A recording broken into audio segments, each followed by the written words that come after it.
Don't say if I were you. Tell me what to do. Are we doing another one of these? Let me finish this 1% milk real quick. Alright, it's about time I did this shit. It's time to defend 4Kids. I got my list here. I don't have any dignity. Let's do this.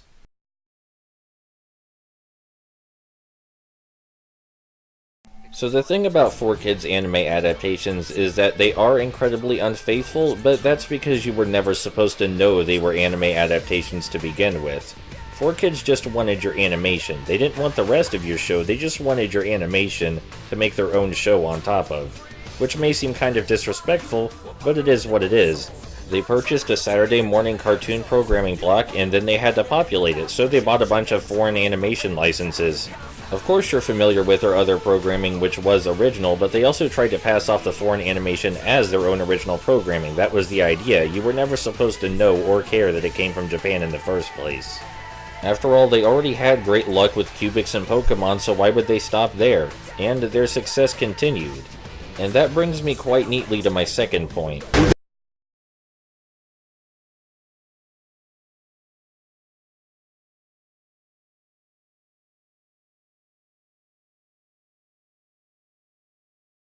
Whether or not you like how they did it, the fact remains that 4Kids succeeded at their overall goal in purchasing this foreign animation. They brought widespread appeal to animation that otherwise wasn't accessible in America before. Yu-Gi-Oh! And Pokemon simply would not have been nearly the national phenomenon they were without 4Kids. Many of the changes they made, while juvenile, were basically just paranoid attempts to prevent any parents from being upset at their programming, and it worked because they were incredible successes by all capitalist measures. Personally, I do think 4Kids is personally responsible for the popularity of the Pokemon series in America today. It's been years, so it's easy to become detached from that sort of thing, go back and look at it and write it off, but having seen some of their old programming and advertisements recently, I have no doubt that they were instrumental to Pokemon's success. That being said, if you don't believe that, that's fine, because there is another example that you can't argue against. They were undeniably instrumental to Yu-Gi-Oh's success in America. Yu-Gi-Oh! Would have been little more than a fart in the wind in America if it weren't for 4Kids' intervention, and the Yu-Gi-Oh! Dub is the subject of a lot of mocking, as is any advertisement that tries to, build on the success of that dub. But that doesn't change the fact that the dub was a success. It brought in mountains of toy sales, ensured the localization of every other Yu-Gi-Oh! Series to follow, and created a huge following for the card game. The emotions and nostalgia around the original 4Kids dub are so strong that they use scripted duels with the original 4Kids voice actors during the world tournaments to get people hyped up for the game. Not only that, but Yu-Gi-Oh! Duel Link's recent PC port also brought up a lot of those nostalgia and lingering emotions, which caused more people to get back into the card game, and they started buying booster packs and playing the game against other people in real life again. Regardless of whether 4Kids shows or their dubs are any good, they succeeded at their intentions. They had a massive cultural impact on an entire generation of children.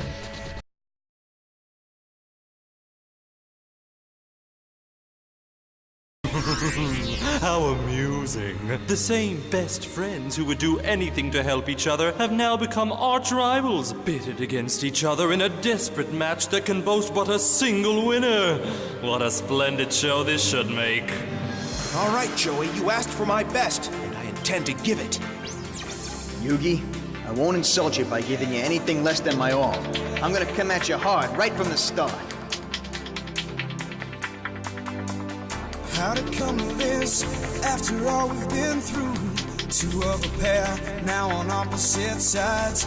From the very start, with honor we've two watched each other's back and we battled with pride. We are closer than brothers, now we have to fight each other.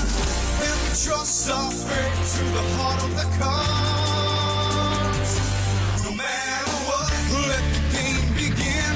No matter what, may the best man win. No matter what, we're in this together. No matter what, we'll be friends forever. No matter what, it's been you and me, hanging out playing games. Didn't ever think it would get this hard. Time's running out, and there's so much at stake. Everything riding on the turn of a card. We'll show 'em what we're made of as we fight for the ones we love. And we'll be friends till the very end. Let the match begin. No matter what. Let's duel! Whether their powers be used for good or evil, 4Kids was an incredibly talented group of individuals. Great composers, great voice actors, and they even had some moments where they showed some editing prowess, even though most of the time it was just used to censor. And while it's no doubt that much of the time a lot of this ability was used to make something less than savory, such as the entirety of the One Piece dub basically being a really long YouTube poop, they also never put in the minimum amount of effort. Even for their least popular dubs, such as the aforementioned One Piece, they never just dropped things as they were. They created music videos, commissioned new kinds of content, and put all of their skills to use to make the shows entertaining, even outside of the actual shows themselves. For a few examples off the top of my head, they created a sequel to the One Piece Grand Battle series called One Piece Grand Adventure that is bar none the best game in that entire series, created entirely for American audiences. No Japanese release at all. They also used their admitted overdependence on juvenile humor to great use in Ultimate Muscle, which basically consists entirely of juvenile humor. The series was a flop and got cancelled in Japan, but it was so successful in America that 4Kids actually commissioned an entire new season for American audiences. That's right, without 4Kids, Ultimate Muscle would have died. Then there's the two examples people are probably most familiar with, and the fact that 4Kids commissioned an entire Yu-Gi-Oh! Movie with ridiculously high production values for what's usually associated with their company. And let's not forget they also produced an entire Yu-Gi-Oh! Spin-off anime. We haven't even gotten to my favorite part of 4Kids yet, which would be its musical themes and album releases. 4Kids got a lot of flack for not faithfully translating the intro songs to a lot of anime, which is sensible, but they also created a whole lot of new music for all of their shows. And that music is just as good as the openings they left out. 4Kids' tendency to release separate musical themes centered on individual characters and the themes of the work itself started with Pokemon, but it continued into Yu-Gi-Oh! Where I believe it reached its crescendo.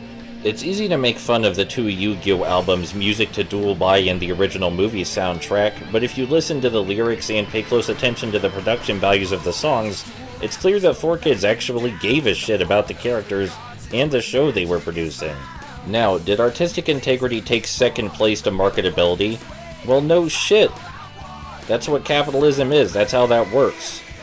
But the point is that 4Kids never ever put in the bare minimum amount of effort. They commissioned new seasons, they commissioned entire new shows, they commissioned movies, created new video games, and entire albums based around their properties. They brought a lot of life to licenses that wouldn't have had much life outside of Japan, and some that didn't even have life in Japan, such as Ultimate Muscle. You might have noticed I'm directly avoiding mentioning the quality of the shows themselves, and that's because they vary wildly. But I'm talking about 4Kids as a company here. They did a lot of shit wrong, but they also did a lot of shit right.